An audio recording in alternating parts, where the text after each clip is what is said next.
I believe in authenticity. Legitimacy, I think, is really very important, particularly when you're dealing with heritage and where you want the story to be told.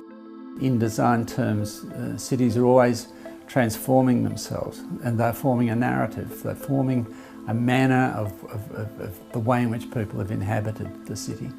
Carlton is one such thing, and we see from the very beginning of Carlton the way in which step by step by step things have been adapted, things have been changed, and that's the nature of the project Living Carlton.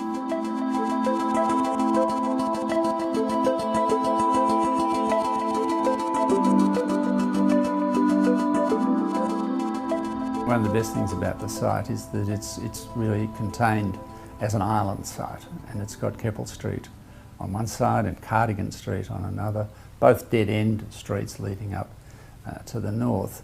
And therefore it's a sort of a precinct that you can see it as a refuge from the busyness of Lygon Street and the university on the other side.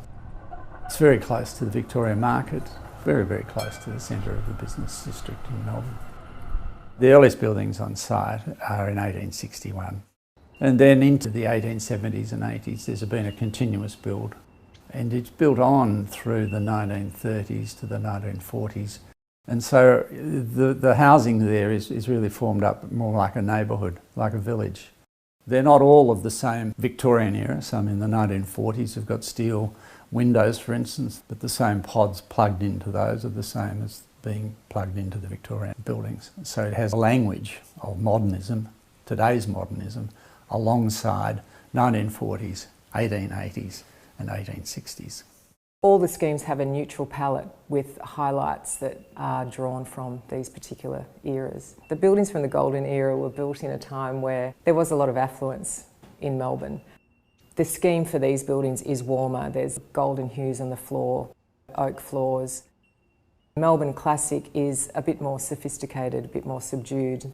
That's really relating to the buildings from the early 1900s.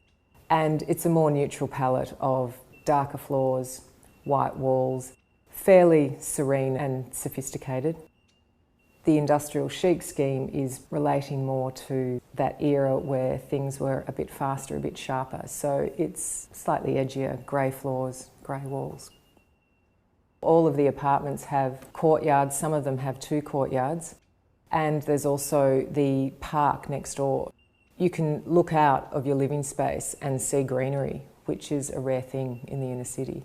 Those courtyards and outdoor spaces really do become an extension of the room.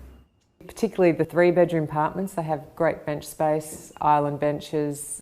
The bathrooms have a great level of quality of the structure that's already there, which is very solid, good to touch, good to feel. There's plenty of apartments around the site elsewhere, but these are simply like jewels in the crown.